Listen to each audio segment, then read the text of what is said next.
Samajwadi party का व्यापक धरना प्रदर्शन। जनपद इटावा में समाजवादी पार्टी का तहसील सदर में हुआ धरना प्रदर्शन। समाजवादी पार्टी की इटावा कार्यकारिणी द्वारा एसडीएम हेम सिंह को सौंपा गया 16 सूत्रीय मांगों का ज्ञापन। युवा नेता कार्तिक यादव ने बताया, भाजपा का नारा बेटी बचाओ बेटी पढ़ाओ उत्तर प्रदेश में पूरी तरह से फेल है। महिलाओं के साथ किया जा रहा है अपमान। सत्ता में आने के बाद बीजेपी ने किसी भी युवा को नहीं दिया रोजगार। कार्तिक यादव का कहना है कि इस सरकार में जब प्रशासन ही सुरक्षित नहीं है तो आम जनता का क्या होगा। पंचायत चुनाव में हुई धांधली की जांच कराई जाए, समाजवादी पार्टी की है प्रमुख मांग। पंचायत चुनाव में उपद्रव करने वालों पर नहीं होगी कोई कार्यवाही। इस सत्ता पक्ष में बैठे लोग डाल रहे हैं उच्च अधिकारियों पर दबाव।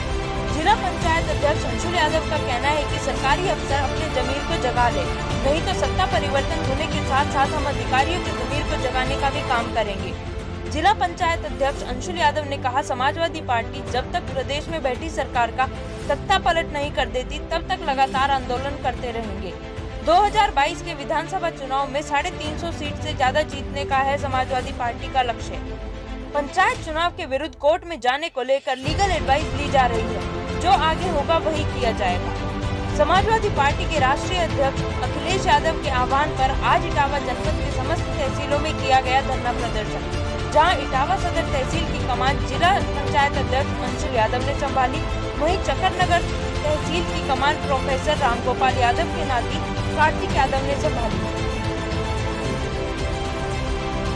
हाल ही में हुए पंचायत चुनाव में लोकतंत्र की धज्जियां उड़ाने को लेकर की गई है समाजवादी पार्टी द्वारा जांच की मांग। सत्ता में बैठे लोग पंचायत चुनाव में हुई धांधली की नहीं होने दे रहे हैं जांच, बना रहे हैं पुलिस व प्रशासनिक अधिकारियों पर दबाव। आगामी विधानसभा चुनाव में समाजवादी पार्टी का 350 सीटों से ज्यादा जीतने का लक्ष्य है। पंचायत चुनाव में हुई धांधली को लेकर की जा रही है लीगल एडवाइस। जरूरत पड़ी तो समाजवादी पार्टी जाएगी कोर्ट।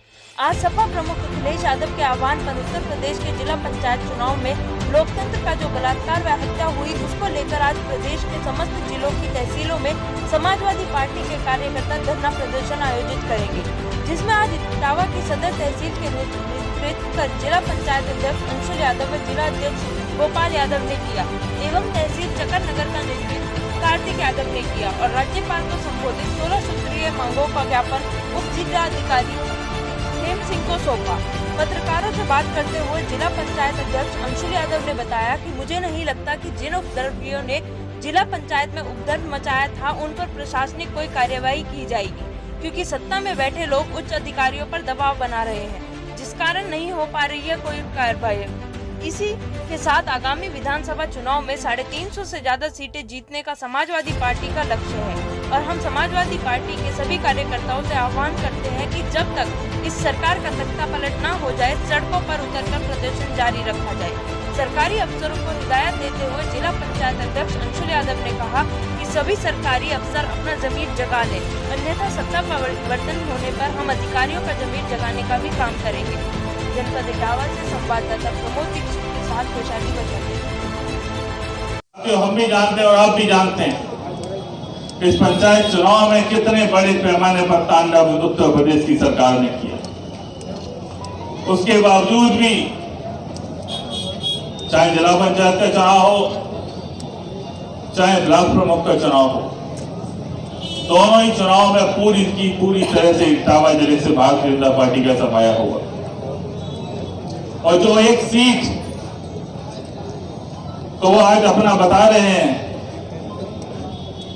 जीतने वाला भी जानता है वो कैसे जीता है और हारने वाला भी अंदर से जानता है वो कैसे हारा है। जीतने वालों के चेहरे देख लेना और हारने वालों के चेहरे देख लेना, इटावा की जनता अपने आप अंदाजा लगा ले कि आगे चुनाव में कौन जीता जाएगा जो जनता के साथ अन्याय करेगा। हम कभी भी किसी अन्याय में भरोसा नहीं रखते, हम कभी किसी के साथ अन्याय नहीं करना चाहते, लेकिन अन्याय किसी व्यक्ति के साथ हो रहा हो तो उसको हक दिलाने का हम समाजवादियों का है। आदरणीय नेताजी ने हम लोग को यही सिखाया है। जिस दिन जिला पंचायत का चुनाव का परिणाम आया, जिस दिन हम निर्विरोध अध्यक्ष निर्वाचित हुए, उस दिन भी आदरणीय नेताजी ने हमसे फोन पर एक ही बात कही कि समाज में किसी के साथ अन्याय ना होने देना, और अन्याय हो तो उसके हक और सम्मान की लड़ाई लड़ना। आज भी लड़ रहे हैं, आगे भी लड़ेंगे, चाहे किसी की कोई भी हमारे सामने आ जाए। अगर समाज की किसी भी वर्ग के हक की सम्मान की लड़ाई की बात आएगी तो हम सारे लोग मिलकर आगे होकर होकर लड़ाई लड़ने का काम करें। भारतीय जनता पार्टी के बहुत बड़ी बड़ी बातें और सपने देख रहे हैं। मैंने उस दिन कचहरी में भी उनसे बोला था कि पंचायत चुनाव में भी सपने इटावा की जनता ने दिखा दिए और आने वाला 22 का चुनाव है, क्योंकि जिस तरह से जब जनता ने चुनाव किया था, जनता ने वोट डाले थे, जनता का जब चुनाव हुआ तो भारतीय जनता पार्टी का इटावा ही चली नहीं, पूरे प्रदेश में सफाया हुआ। और दोबारा जब 22 में तो जनता वोट डालेगी तो कौन सपने देख रहा था, दिन में देख रहा था, रात में देख रहा था, वो खुद अपने आप तय कर लेगा। और जो लोग सपने दिखाने की बात करते हैं, आजकल मुझे पक्का यकीन है उनके रात के सपनों में भी हम समाजवादी लोग ही आ रहे हैं। तो समझना पड़ेगा, ये सरकारें तो आती जाती रहती हैं, बदलती रहती हैं, लेकिन अगर आपका सम्मान गिर गया, आपकी इज्जत गिर गई, तो आने वाले समय में आपके परिवार के लोगों को भी इसका नुकसान उठाना पड़ेगा। आपके परिवार की, आपके प्रशासन के लोगों के सम्मान की भी लड़ाई है कि लोकतंत्र इस तरह से चल रहा है। बाबा साहब ने हमें एक संविधान दिया है, एक व्यवस्था दी है, हमें और आपको मिलकर उस संविधान की, उस व्यवस्था का सम्मान करने की, उसकी रक्षा करने की हमारी और आपकी जिम्मेदारी है। लेकिन उसके बावजूद भी तमाम, मैं जानता हूं प्रशासन बहुत सारे लोग हैं जो हमारे शुभचिंतक है, हम लोग को बहुत सारी चीजें बताते रहते हैं अंदर की, लेकिन फिर भी एक या दो ऐसे लोग हैं जो कहीं ना कहीं गलतियां कर रहे हैं, शासन सरकार के दबाव में आ रहे हैं। तो ऐसे लोगों के लिए क्या करना ये तय हम नहीं करेंगे। मैं आपको भरोसा दिला रहा हूं, सरकार बनने पर एक एक ऐसे आदमी का आप नाम नोट कर लेना, और उनकी सजा हम तय नहीं करेंगे, उसकी सजा आप तय करेंगे, आप तय करेंगे, टड्डी आप तय करेंगे। उस दिन गुंडागर्दी कर रहे थे, उस दिन तांडव उत्पाद मचा रहे थे, उस दिन उनके मनोबल ऐसे नहीं बढ़े। जैसा कि अध्यक्ष जी ने बताया, लगातार पिछले कुछ सालों से लगातार ये प्रशासन को ठेंगा दिखाते हुए अत्याचार इटावा जिले में करते आ रहे हैं। चाहे लोकसभा चुनाव हो, एमएलसी का चुनाव हो, और इस पंचायत चुनाव में तो सारे के सारे रिकॉर्ड तोड़ के छोड़ दिए लोगों ने।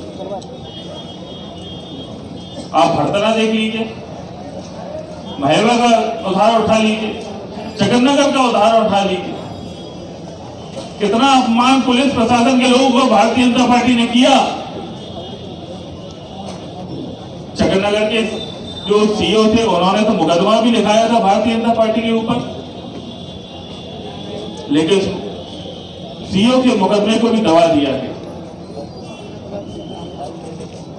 अगर आप सारा प्रशासन मिलकर इस तरह की धांधली ना करता तो भारतीय जनता पार्टी का इतना बड़ा मनोबल ना बढ़ता कि आपके एसपी सिटी के ऊपर हाथ उठाने की हिम्मत जुटा पाते। में भी एक एक समाजवादी दिखाई दे रहा होगा जो दिन कचहरी पर उनके सामने उनकी लड़ाई लड़ रहा था। आप खुद सोचिए, पुलिस के सामने जनप्रतिनिधि एक समाजवादी पार्टी के प्रत्याशी को गोली मारने की धमकी दे रहे थे। क्या समाजवादी पार्टी के लोग उसको सहन कर सकते हैं? वो तो मैं धन्यवाद देता हूं टंटी भाई का, सारे कार्यकर्ताओं का, हम लोगों ने समझाया, सब लोग मान गए। और वहां से भी अगर हम लोग उस दिन हक की लड़ाई न लड़ रहे होते, एक पाल समाज का नौजवान बीडीसी था जिसके हक की लड़ाई हम लोग लड़ रहे थे। हमें तो हर किसी के हक की लड़ाई लड़नी है। जब कोर्ट में वो पहुंच गया, उसने अपना बयान दे दिया कि मैं अपनी मर्जी से गया हूं, मुझे अपनी मर्जी से जाने दिया जाए, फिर भारतीय जनता पार्टी के नेता, कार्यकर्ता, जलाते, जनप्रतिनिधि क्यों कोर्ट के बाहर उसे उठाने के लिए खड़े हुए थे? क्यों प्रशासन के लोग भारतीय जनता पार्टी के लोगों का साथ दे रहे थे? वो तो एक बघेल समाज का नौजवान था।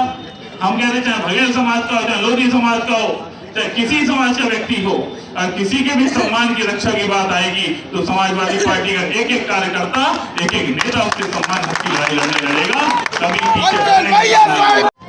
हम लोग की भी यही सबसे पहली मांग है, जिस तरह से पूरे उत्तर प्रदेश में इस पंचायत चुनाव में तांडव हुआ है, इस तांडव में जो भी भारतीय जनता पार्टी के नेता थे और जो भी प्रशासन के अधिकारी थे इन सब के ऊपर मुकदमा लगना चाहिए और सारे के सारे लोगों को जेल में डालना चाहिए, उन्हें नौकरी से बर्खास्त करना चाहिए। अभी जो मुकदमा लगाए गए बीजेपी के जो कार्यकर्ता जो नामित किए गए थे उन पर मुकदमा हुआ, उन पर अभी तक कोई देखिए, वैसे हमें तो उम्मीद नहीं है ये प्रशासन उन लोगों पर कार्रवाई करेगा क्योंकि बहुत बड़ा दबाव उन्हें ऊपर से पड़ रहा है। लेकिन मैं फिर भी प्रशासन के लोगों से कहना चाहता हूँ अपनी ज़मीर को जगा लो, क्योंकि अब ज़्यादा दिन नहीं बचे हैं और अभी भी अगर आप लोग अपनी ज़मीर को नहीं जगा पाए तो जब भी सत्ता परिवर्तन होगा तो हम आने वाले जो भी अधिकारी होंगे उनके ज़मीर को जगाएंगे और ऐसे लोगों पर कार्रवाई कराने का काम करेंगे। जो आज आपने देखिए, समाजवादी पार्टी लगातार इस तरह से जनता के बीच में रहकर संघर्ष करती रहेगी और जब तक उत्तर प्रदेश सरकार को तख्ते से नहीं हटा देगी तब तक समाजवादी पार्टी कार्यकर्ता नेता कोई चैन से नहीं बैठेंगे।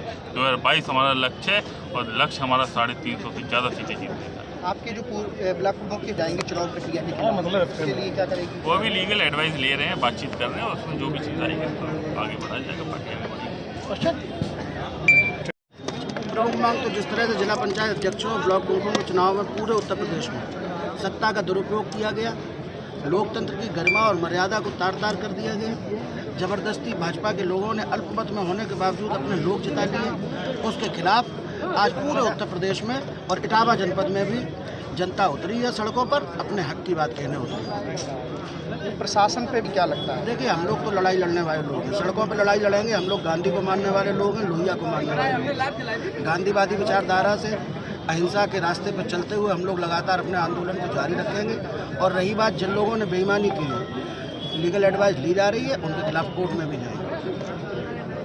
आज समाजवादी पार्टी पूरे प्रदेश में तहसीलों में धरना कर रही है, क्या मांगे आपकी? जी, आज हर ज़िले में तहसील में हम समाजवादी लोग धरना देंगे और हम लोगों की मांग रहेगी।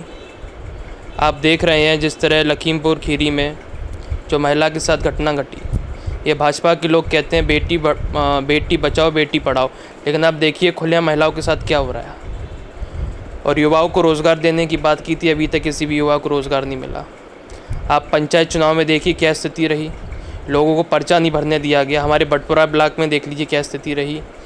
महंगाई को लेके, रोज़गार को लेके, कानून व्यवस्था को लेके और स्वास्थ्य से संबंधित सभी व्यवस्थाओं को लेके हम लोग धरना देंगे और सरकार को घेरने का काम करेंगे।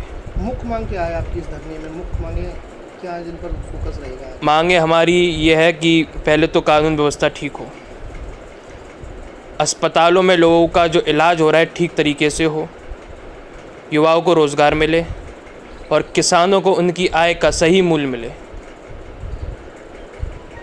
पंचायत चुनाव जो भी हुए इसमें एसपी सिटी के झापड़ मारा गया था बड़पुरा ब्लॉक में, उस पर एफआईआर जिसका नाम लिया गया तो उस पर आज तक एफआईआर हो गई लेकिन गिरफ्तारी नहीं हो पाई है। क्या भाजपा का कोई सरकार का दबाव है पुलिस के ऊपर? क्या भाई आपको तो दिख रहा है सरकार का पूरा खुला दबाव है प्रशासन पे। इस सरकार में ये स्थिति है कि आप सही को सही नहीं कह सकते हैं। भाई एसपी साहब के तमाचा मारा गया, बताइए इस सरकार में जब प्रशासन ही सुरक्षित नहीं है तो आम जनता कैसे सुरक्षित रहेगी? आप देखिए उन्नाव में एक मीडिया कर्मी को मार दिया झापड़, ना मीडिया सुरक्षित ना प्रशासन सुरक्षित, तो आम जनता कैसे सुरक्षित रहेगी? इसकी जिम्मेदारी कौन लेगा? भाई जनता ने जिता के भेजा है उन्हें। जब प्रशासन सुरक्षित नहीं है, जनता सुरक्षित नहीं, तो फिर क्या फ़ायदा है? और ये पूरा तानाशाही रवैया है। अब आज तक के इतिहास में ऐसा कहीं आपने देखा कि किसी प्रत्याशी को नामांकन करने से रोका गया हो, पर्चा छीन के फाड़ दिया गया हो? इस हद तक ये गिराए हैं, बताइए। अगर आपकी ये मांगे आज जो आप धरना कर रहे हैं पूरे प्रदेश में आपकी जी, अगर ये मांगे नहीं मानी गई तो इसके लिए समाजवादी पार्टी आगे समाजवादी पार्टी एक आंदोलन छेड़ेगी। हम लोगों को सड़कों पे उतरना पड़े, हम लोग सड़कों पे उतरेंगे। जेल भरो आंदोलन शुरू करना पड़े तो हम लोग जेल भी भरने का काम करेंगे। हम समाजवादी पार्टी के लोग इनसे ना झुकेंगे ना दबेंगे और हम समाजवादी पार्टी लोग हमेशा लड़े हैं, सच के साथ खड़े रहें और खड़े रहेंगे।